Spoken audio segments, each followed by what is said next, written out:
UP के अभिभावकों के लिए इस वक्त की बड़ी खबर हम आपको बता दें। शैक्षणिक सत्र 2020 और 2021 के शुल्क में कोई बढ़ोतरी नहीं होगी। जी हां, माध्यमिक शिक्षा के विद्यालयों में फीस बढ़ोतरी नहीं होगी। 2020-2021 के सत्र के लिए यूपी में किसी भी बोर्ड में शुल्क वृद्धि नहीं की जाएगी। बढ़ी दर पर शुल्क वसूल चुके हैं जो स्कूल, उनको समायोजित करनी होगी फीस।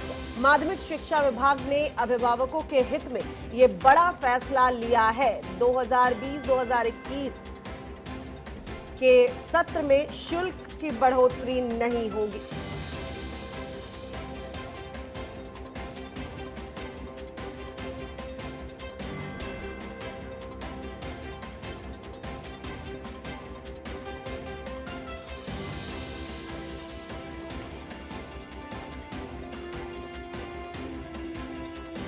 और हमारे सहयोगी आदित्य द्विवेदी इस वक्त हमारे साथ फोन लाइन पर जुड़ चुके हैं। आदित्य, ये बड़ा फैसला और उम्मीद की जा रही थी, क्योंकि लगातार देखने को मिल रहा है ऑनलाइन कोर्सेज के ऊपर फोकस किया जा रहा है, तो कह सकते हैं अभिभावकों के लिए खुशी की खबर।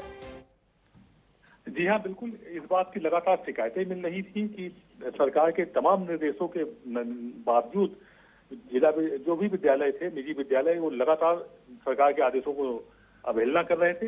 इसके बाद आज सख्ती से आदेश पारित किया गया है, जिसमें स्पष्ट किया गया है कि जो भी बढ़ा हुआ शुल्क यदि ले भी लिया है तो उसको आने वाली जो फीस है उसमें समायोजित करना पड़ेगा। बढ़ा हुआ शुल्क बिल्कुल भी नहीं दिया जाएगा। स्पष्ट निर्देश जिलाधिकारी और बेसिक शिक्षा अधिकारियों को जारी किए गए हैं सभी जिलों में। और अगर इसके बाद भी कहीं शिकायत होती है और वो बढ़े हुए शुल्क को समायोजित नहीं करते हैं तो उन पर दंडात्मक कार्रवाई के भी निर्देश दे दिए गए। जी आदित्य, सीबीएसई और आईसीएसई बोर्ड जो स्कूल हैं जो इन बोर्ड के अंतर्गत चलते हैं, क्या उन्हें भी ये निर्देश दिए जाएंगे वो भी शुल्क वृद्धि ना करें, क्योंकि एडमिशन के वक्त ही ये हो जाता है और एडमिशन के बिफोर ही शुल्क ले लिए जाते हैं। हाँ जी हाँ, इस संबंध में हमारी जो प्रमुख सचिव माध्यमिक शिक्षा से बात हुई है तो उन्होंने स्पष्ट किया हुआ है कि जितने भी बोर्ड हैं, वो चाहे सीबीएसई बोर्ड हो या आईसीएसई बोर्ड हो, समस्त बोर्ड में यदि बढ़ा हुआ शुल्क लिया है और निर्देश के बाद भी लिया हुआ तो उसको उनको समायोजित करना ही पड़ेगा। उत्तर प्रदेश में संचालित होने वाले समस्त बोर्ड जो भी आते हैं उनको इस आदेश का पालन करना ही होगा।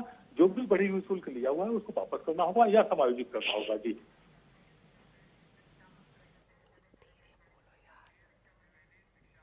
शिक्षा मंत्री सतीश द्विवेदी इस वक्त हमारे साथ फोन लाइन पर जुड़ चुके हैं। आदित्य, आपको रोकना चाहेंगे। सतीश जी, स्वागत है आपका R9 टीवी पर। अभिभावकों के लिए तो अच्छी बात है, ऐसे वक्त में जो सीबीएसई आईसीएसई वाले स्कूल हैं सर, उन्होंने ऑलरेडी शुल्क ले लिए हैं, उनके लिए क्या निर्देश है सर?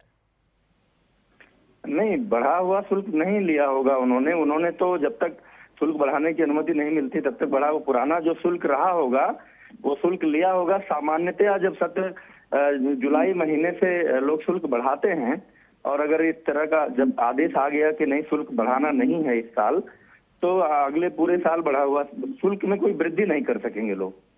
लेकिन जनरली सर देखने को ये मिलता है कि 10% की हाइक होती है।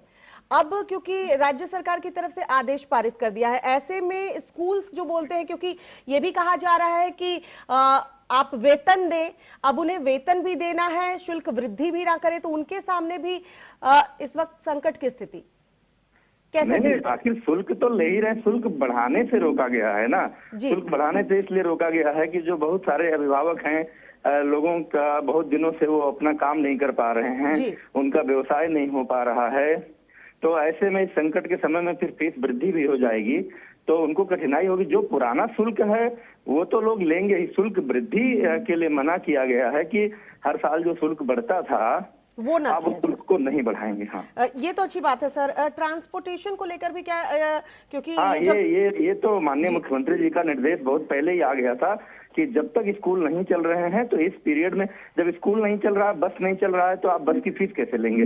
ये पहले ही निर्देश आ गया था कि जब तक स्कूल नहीं चल रहे हैं तब तक ट्रांसपोर्टेशन फीस ना लिया जाए। जी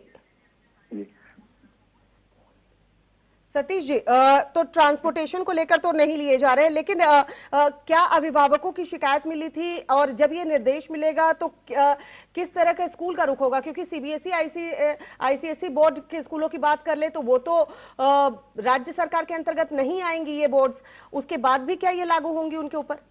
नहीं, बोर्ड उनका बोर्ड सीबीएसई आईसीएसई है, लेकिन उनके विद्यालयों के संचालन की व्यवस्था बिल्कुल जिस राज्य में वो विद्यालय चलाते हैं उस राज्य के निर्देशों को, नियमों को तो उनको मानना ही पड़ेगा।